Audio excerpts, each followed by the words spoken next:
بسم الله الرحمن الرحيم الحمد لله رب العالمين والصلاة والسلام على أشرف الأنبياء والمرسلين نبينا محمد وآله وصحبه أجمعين. أما بعد، الثوابت والمتغيرات في مسيرة العمل الإسلامي المعاصر، مؤلفه ڈاکٹر صلاح الساوی. آج ہم اس کی ایک نئی فصل شروع کر رہے ہیں اور وہ ہے مسائل ایمان سے متعلق ثوابت اور متغیرات. ہماری آج کے سبق میں مسائل ایمان سے متعلق ثوابت پر بات ہوگی اور یہ کتاب کا صفحہ نمبر 113 سے ہم آگے چل رہے ہیں. ایک تمہید مؤلف دے رہے ہیں کہ ایمان کا مسئلہ وہ پہلا نزاع ہے جو اس امت کے اندر برپا ہوا ہے. پہلا اختلاف اور پہلی بدعت اس امت کی تاریخ میں وہ ایمان کے مسئلے پر ہوئی ہے. پہلی بدعت خوارج ہے اور خوارج کا جو راستہ الگ ہوا تھا باقی امت سے وہ ایمان کے مسئلے پر تھا، کیونکہ وہ تکفیر کر رہے تھے کچھ لوگوں کی. تو ایمان کے متعلق جو آپ مسائل پڑھیں گے اس میں بہت سارے ہیں، لیکن اس میں تکفیر کا مسئلہ بھی آپ پڑھیں گے. اور کہتے ہیں کہ خوارج کی پہلی بدعت ہوئی، مسئلہ ایمان پر ہوئی. کچھ ہی دیر کے بعد پھر افراط اور تفریط امت کے اندر مسئلہ ایمان پر بہت بڑی پیدا ہوئی. دو بڑے بڑے جو گروہ تھے وہ نکلے. ایک طرف تھے جہمیہ اور پھر ان سے ہٹ کر اسی طرف ایک اور فرقہ ہے، ان کو مرجئہ کہا جاتا ہے. جہمیہ وہ لوگ تھے کہ جو صرف دل سے نبی کو سچا مان لینے کو ایمان کہتے تھے اور ایمان کے حق میں کافی کہتے تھے، اور وہ کسی بھی قسم کے عمل کو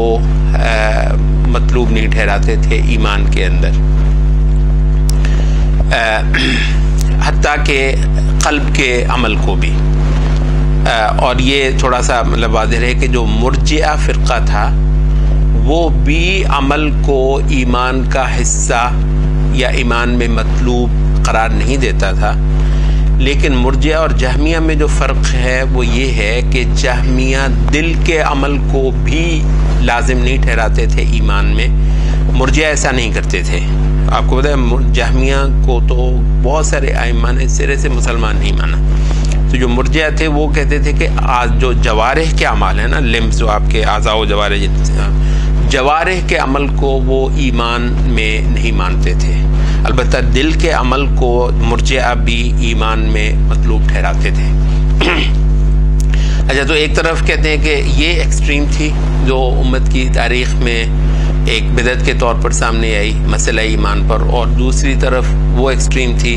جن کو آپ خوارج کہتے ہیں. خوارج کے بھی کئی سارے رنگ شیڈ وہ ضرور آئے، لیکن موٹی یہ تھی کہ وہ کبائر ہی کی بنیاد پر اہل ایمان کی، اہل قبلہ کی تکفیر کر دیا کرتے تھے اور وہ عمل کو اس درجے کے اندر ایمان ٹھہراتے تھے کہ عمل کا نہ ہونا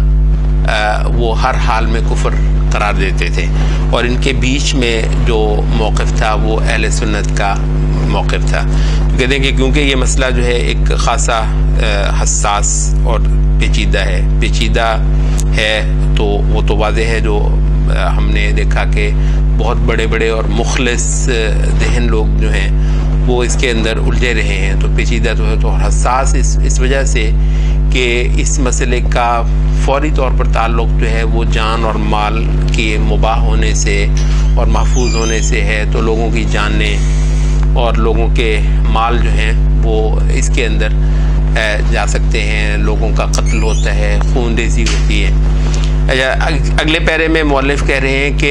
عین یہی مسئلے کچھ صورتیں اور شکلیں بدل کر اس وقت کے اسلامی عمل میں بھی شدید بحث و نزاع اور جدال کا موضوع چلا آتا ہے، اور اس وجہ سے بہت ساری لڑائی بھڑائی بحثیں اور ایک دوسرے سے جو ہے وہ نوک جھوک اس مسئلے پر چلتی آ رہی ہے. یہ اس وجہ سے ضروری ہے کہ ہم اس مسئلے کو کی جو علمی بنیادیں ہیں وہ بہت اچھی طرح کھول دیں، اور کہتے ہیں کہ یہ کھولنے کے بعد بھی البتہ بہت مطلب امکان یہ ہے کہ سب لوگوں کے لیے مسئلے حل نہ ہوں۔ یہ اس حوالے سے کوئی حیرت کی بات نہیں ہے کہ یہ مؤلف کی بات پڑھ لی جائے پیج 113 پہ جو آخری صفحہ ہے، کہتے ہیں ومن هنا مست الحاجة إلى أن نميز المحكم من المتشابه وموضع الإجماع من محل النزاع في هذه القضية۔ یہاں سے ضرورت پڑی کہ ہم اس قضیے میں جو محکم اور متشابہ ہیں ان کو الگ الگ کر دیں، اور جو اجماع جن امور پہ ہے ان کو الگ کر دیں، اور نزاع اہل علم کے مابین چلتا آ رہا ہے ان کو بھی ہم کھول دیں، حتى لا تختلط الامور فنترخص في مجمع عليه او ننكر في مجتهد فيه،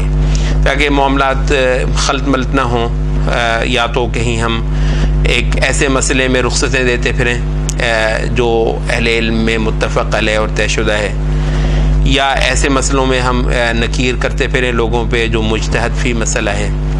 وحتى يسهل تشخيص الخلل الذي ينسب إلى فريق من الناس ورده إلى الأصول المعتمدة لدى أهل السنة، اور تاکہ اس خلل کی بھی تشخیص ہو سکے جو بعض لوگوں کے ہاں کی طرف جو ہے وہ منسوب ہوتا ہے، اور اس کو ہم ان اصول کی طرف لوٹا سکیں جو اہل سنت کے ہاں مسلم مانے جاتے ہیں۔ الفصل بین ما كان مرده إلى خلل حقيقي في ضبط هذه الأصول، کہتے ہیں اس کا مقصد یہ ہے کہ ہم وہ لائن ڈرا کر دیں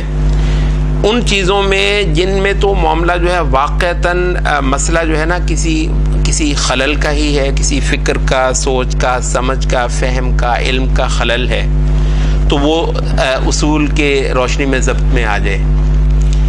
لیکن یہ ہے کہ ایک اور مسئلہ بھی ہے، تو دوسری طرف وہ بھی چیز نکل آئے وبینما کان مرده الى الخصومۃ وفساد ذات البین، وہ چیزیں بھی جو محض لوگوں نے سینگ پھنسائے ہوئے ہیں اور ضد بازیاں چلی آ رہی ہیں، اور آپس میں جو دھڑے بازیاں ہیں ان کا کوئی حل نہیں ہے۔ وہ ہم یہ مسائل کھول بھی دیں گے تو وہ مسئلے حل نہیں ہونے والے، وہ اپنی جگہ پہ رہیں گے۔ اول خلل فی تحقیق المناط، اچھا کسی وقت یہ ہوتا ہے کہ اصول تو واضح ہیں، لیکن آپ کو یاد ہے بالکل شروع میں ایک مسئلہ بتایا تھا کہ ایک اصول اہل سنت کے ہاں معلوم ہوتا ہے، البتہ اس کی مناط کو جب آپ نے اپلائی کرنا ہوتا ہے تو اس کے اپلائی کرنے میں اختلاف ہو سکتا ہے، اور وہ ایک جینوئن اختلاف ہوتا ہے، اور وہ قابل قبول اختلاف ہوتا ہے۔ جیسے یہ کہ جی بیمار کو جو ہے نا تیمم جائز ہے، یہ تو طے شدہ ہے، لیکن بیماری کس نوعیت کی ہے، ایک عالم کے خیال میں یہ جو بیمار ہے اس کو تیمم کی رخصت دی جا سکتی ہے، دوسرا عالم اس بیمار کو تیمم کی رخصت دینے پر تیار نہیں ہے۔ اب اختلاف اصول کا نہیں ہے کہ تیمم دین میں جائز ہے یا نہیں مریض کے لیے، اختلاف یہ ہے کہ مطلب ہے